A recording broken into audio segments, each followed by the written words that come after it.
Hey friends, Miss Jeremiah back again for chapter 52 of Escape from Mr. Lemoncello's Library by Chris Grabenstein.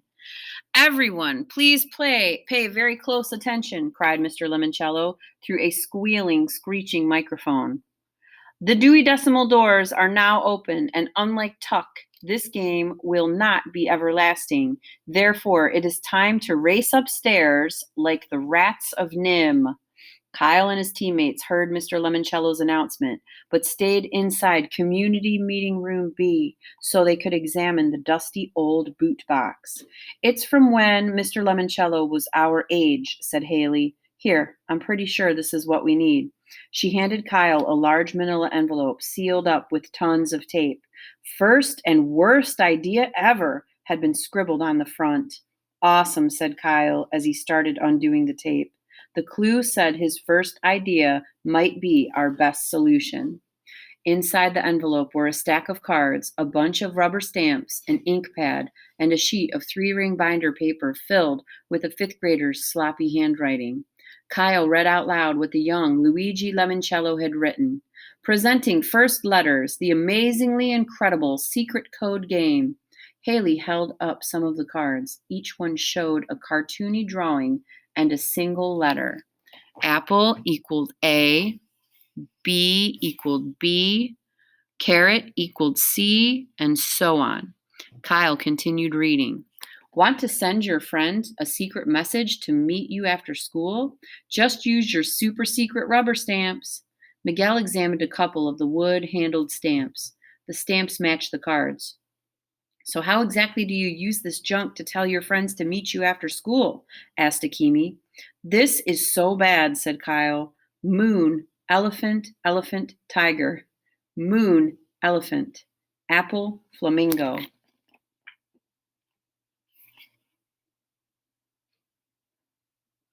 Akimi held up her hand. Okay, stop. I get it.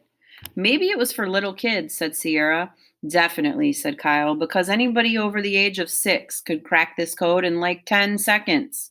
And then he froze. This is it. He went to the wall with the list of library cards. What would happen if we played first letters with these book titles? Books authors on the backs of library cards. Number 1, Miguel Fernandez, Incident at Hawks Hill by Alan W. Eckert, and No David by David Shannon. Number 2, Akimi Hughes, One Fish, Two Fish, Red Fish, Blue Fish by Dr. Seuss, and 9 Stories by J.D. Salinger. Number 3, Andrew Peckelman, 6 Days of the Condor by James Grady, and 8 Cousins by Louisa May Alcott. Number 4, Bridget Wage, Tales of a Fourth Grade Nothing by Judy Blume, and Harry Potter and the Sorcerer's Stone by J.K. Rowling. Number 5, Sierra Russell, The Egypt Game by Zilpha Keatley Snyder, and The Westing Game by Ellen Raskin. And number 6, Yasmin Smith Snyder, Around the World in 80 Days by Jules Verne, and The Yak Who Yelled Yuck by Carol Pugliano Martin. Number 7, Sean Keegan, Olivia by Ian Falconer, and Unreal by Paul Jennings. Number 8, Haley Daly, Turtle in Paradise by Jennifer L. Holm, and A Wrinkle in Time by Madeline L'Engle. Number 9, Rose Vermette, All of a Kind Family by Sydney Taylor, and Scat by Carl Hyacin. Number 10, Kayla Corson, Anna to the Infinite Power by Mildred Ames, and Where the Sidewalk Ends by Shel Silverstein. Number 11, Unknown, Charles Chiltington. Number 12, Kyle Keeley, I Love You Stinky Face by Lisa McCourt, and The Napping House by Audrey Wood. Okay, said Miguel, moving to a clean space on the wall. Here are the first letters of all the titles.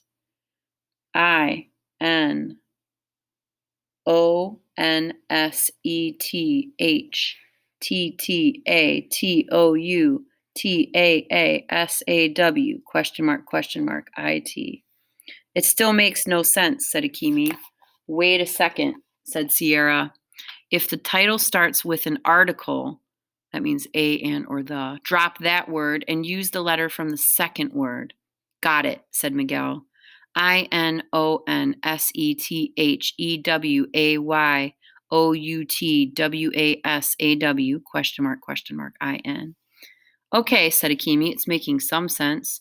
She went to the board and broke Miguel's string of letters into word.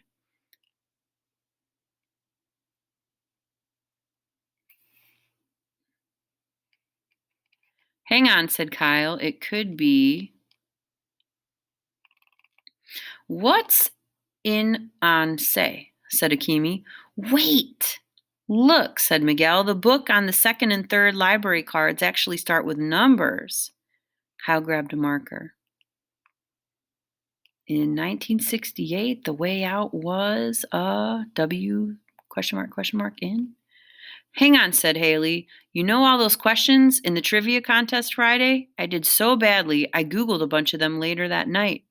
They were all from 1968. You guys, said Sierra, I did some research too. Mr. Lemoncello was born in 1956. That means he turned 12 in 1968. Okay, said Akimi. Is this something besides a fun fact to know and tell? You bet it is, says Kyle. 1968 is key. And we don't need Charles's library card to finish this phrase. He went to the whiteboard. In 1960 out, the way out was a way in. So what happened in 1968? Said Haley. Was that when Charlie and the Chocolate Factory came out? Asked Miguel. No, said Sierra. 1964. So what's up with that candy clue from the art and artifacts room? We messed up, said Akimi. We need to go back and find a new rhyme for Andy. Really? Said Haley. I thought he got kicked out for cheating. Another long story, said Miguel. For later, said Kyle. Right now, we need to be on the third floor. And that concludes chapter 52.